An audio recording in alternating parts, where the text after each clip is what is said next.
Alex, I remember when the only way to slow down a drill press was a 5 minute wrestling match with a greasy rubber belt and a bunch of step pulleys. You'd end up with black knuckles and a motor that still groaned like a tired ox the second you hit some hardwood. I've seen that look in your eyes, Tiger. It's the back in my day we walked uphill both ways through sawdust look. But seriously, you've got that little gray box wired up to your lathe now. It looks like a prop from a 70s sci-fi flick. This prop is a variable frequency drive, a VFD. It's basically the brain for an AC motor. Without it, your motor's a dull instrument. It's either full tilt or stone dead. With this, I can make a three-phase motor purr like a kitten at 2 RPMs or scream like a banshee at double its rated speed. It's transformed the shop. But man, the learning curve on these things is more like a sheer cliff face if you don't know what you're looking at. Is that why I found you staring at the manual for 3 hours yesterday with a look of pure betrayal on your face? I was trying to figure out the volts per hertz ratio for an old scrapyard motor I picked up. See, a VFD works by taking that steady 60 hertz hum from your wall, turning it into DC power, and then using what they call IGBTs or fancy high-speed switches, it pulses it back out as AC at whatever frequency you want. But if you give a motor high frequency without the right voltage, or vice versa, you're basically just making a very expensive, very smelly space heater. So it's not just a dimmer switch for a motor, because that's how most of us think of it. Turn the knob, go slow. Man, I wish. If you use a dimmer on an induction motor, you'll smell the magic smoke leaving the building in about 10 seconds. A VFD is much more surgical. It sits between the wall and the motor, and it's constantly negotiating. It says, okay, the boss wants 30 hertz, so I'm going to give you exactly enough juice to keep the torque up without melting your windings. You mentioned three-phase. Most of us in home shops are running on single-phase, just the standard plug. Is this where the magic happens? Can these things actually give me industrial power from a regular outlet? That's the secret sauce for the modern maker. You find a heavy-duty industrial sander or a Bridgeport mill on Craigslist for pennies because it's three-phase only and everyone else is scared of it. But a lot of these smaller VFDs, up to maybe 3 or 5 horsepower, are designed to take that single-phase 220 or even 110 from your house and synthesize that third leg of power. It's like having a ghost in the machine providing that extra phase. Okay, so I buy a cheap industrial beast, slap a VFD on it, and I'm a pro. What's the catch? You usually have a story about why cheap plus easy equals emergency room. You're getting to know me too well. My first VFD install, I figured, hey, I'll just put this in a little wooden box to keep the dust off. I didn't think about the heat. These things have heat sinks for a reason. About 40 minutes into a heavy turning session, I smelled something like a crisping circuit board. I opened that wooden box, and the VFD was literally trying to desolder itself. These things need to breathe. If you're putting them in an enclosure, it needs to be NEMA 4X rated for washdown, or at least have a filtered fan that's actually moving air. So, heat is the enemy. What about the motor itself? Can any old motor handle being told what to do by a computer? Technically, yes, but there's a catch. Standard motors are cooled by a fan attached to the shaft. If you use the VFD to slow that motor down to 10% speed, that fan is barely moving. No air, no cooling. Meanwhile, you're still pulling torque. That's how you cook a motor. So what do the pros do? Just run them fast all the time? They use inverter duty motors. They have beefier insulation and sometimes an independent electric fan that runs at full blast regardless of how slow the motor is spinning. If you're using a standard motor, you just have to be mindful. Don't let it lug at 5 hertz for an hour while you're hogging out material. It's like trying to run a marathon while breathing through a cocktail straw. I noticed your VFD has about 50 buttons. Tell me about the programming side. Is it as soul-crushing as it looks? It's more like a logic puzzle designed by someone who hates joy. Accurate. You have to tell the drive everything. What's the full load amperage, the FLA on the motor tag? What's the base frequency? If you get the FLA wrong, the VFD won't know when to trip the overload protection. I once saw a guy set his overload too high and his motor started glowing like a stovetop element because the drive just kept shoving current into a stalled rotor. The VFD thought everything was fine while the motor was entering its molten phase. So the VFD is also your fuse? Exactly. It's a sophisticated safety net. It can detect a ground fault faster than you can blink. If a wire rubs through or a winding fails, the drive just shuts down and gives you an error code, usually something helpful like FA01, which then requires you to hunt through a PDF manual that looks like it was translated into 3 different languages before it hit English. Okay, but it's not all just don't burn the house down. There are different modes of control, right? I've heard you talk about vector control like it's some kind of dark magic. Because it kind of is. See, your basic VFD uses volts per hertz. It just keeps a steady ratio. But sensorless vector control, that's where the drive actually calculates the magnetic flux in the motor. It monitors the feedback and guesses exactly where the rotor is and how much slip is happening. It means you can have massive torque even when the motor is barely moving. It's the difference between a car that stalls as soon as it hits a hill and one that just digs in and climbs. And I'm guessing sensorless is the keyword there? Like, it doesn't need an actual physical sensor on the motor? Right, it's just listening to the electricity.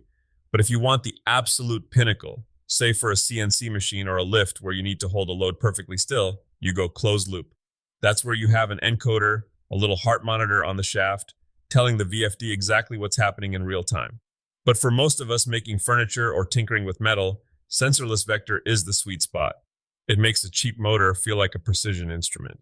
One thing I've always wondered, when you hit stop on that lathe, it stops fast, like instantly. Is that the VFD too?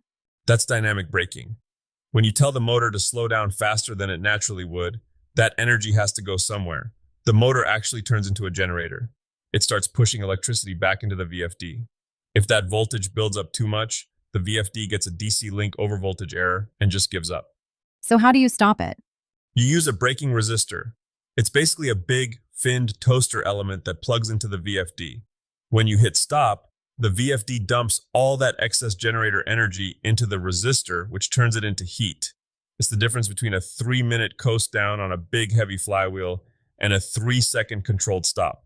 It's a huge safety feature, but man, those resistors get hot enough to light a cigar.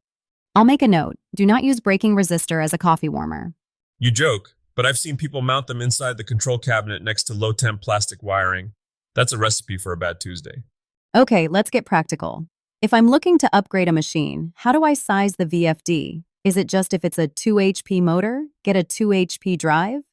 Mostly, but keep an eye on the amps. Horsepower is a bit of a marketing number. The full load amps on the motor's nameplate is the truth. If your motor says 7 amps and your VFD is rated for 6.5, you're going to have a bad time. I always like to oversize the drive by about 20%. It's like buying a truck that can tow 10,000 pounds when you only have a 5,000-pound trailer. It just runs cooler and handles the stress better. And what about line reactors? I saw those in your parts bin. They look like mini transformers. They're basically filters. VFDs are noisy neighbors. They can kick back electrical interference into your house wiring, making your lights flicker or your radio buzz. Or, if your power from the street is dirty, it can fry the sensitive electronics in the VFD. A line reactor cleans things up on both sides. It's like a surge protector on steroids. If you've got expensive electronics in the shop, or if your VFD is more than 50 feet away from the motor, you really want one of those in the mix. It sounds like a lot of extra hardware. Is the energy saving alone worth it? In a home shop? Honestly, no. You won't see a massive dent in your power bill because you're not running a 50 HP pump 24/7 like a factory would. In industry, they save 30 to 50% on power by slowing down fans instead of using mechanical dampers. For us, the value is in the control and the longevity of the tools. Soft starting, where the motor ramps up over 3 seconds instead of slamming on, saves your bearings, your belts, and your gears from that initial violent jerk. So it's less about the pennies and more about the peace of mind. Exactly. And the versatility. I can take a machine built in 1940 and give it the finesse of a modern precision tool. I can dial in the perfect speed for a specific drill bit size in a specific wood species. It moves the craft from good enough to exactly right. What's the biggest rookie mistake you see, aside from your wooden box of fire incident? Wiring the output of the VFD through a switch. Wait, why is that bad? Don't you want a switch? You want a switch that tells the VFD to stop. You never want to put a physical switch between the VFD and the motor. If you flip that switch while the drive is running, it creates a massive electrical surge that can pop the IGBTs in the drive instantly. It's like trying to stop a waterfall by putting a piece of plywood in front of it. The water's going to find a way through, and it's going to be messy. You use the control terminals on the VFD for your buttons. The drive should always be hardwired to the motor. So the drive stays awake, and you just tell it through a low voltage wire to go or stop. Spot on. It's safer, it's cleaner, and your VFD will live to see your grandkids' projects. Plus, it lets you get fancy. You can wire up foot pedals, emergency stops, or even have a computer control the speed. I feel like you're one step away from having a voice-activated lathe. Tiger Den AI. Spin at 400 RPM. Don't give me ideas, Alex. I've already got enough wires in here to knit a sweater. All right, so if I'm taking this away for my own shop upgrade, get the amps right, give it air to breathe, don't put a switch between the drive and the motor, and maybe don't trust the manual's first translation. And remember that the VFD is a tool, not a miracle. It makes a good motor better, but it won't fix a motor that's already got a short or a bearings that sound like a bucket of gravel. Treat it like a brain. It needs the right inputs to give you the right outputs. Fair enough. You've almost convinced me to stop being afraid of that three-phase beast sitting in the garage. Just take it slow. Most of these drives have an auto-tune feature now. You put it in a specific mode, hit a button, and the drive actually sends pulses into the motor to feel its resistance and inductance. It learns the motor. It's like the machine is introducing itself to the computer. Controlled, scientific, introduced self. I like it better than your way of just poking it until it smokes. Hey, I'm a pioneer. I made the mistakes so the rest of the den doesn't have to.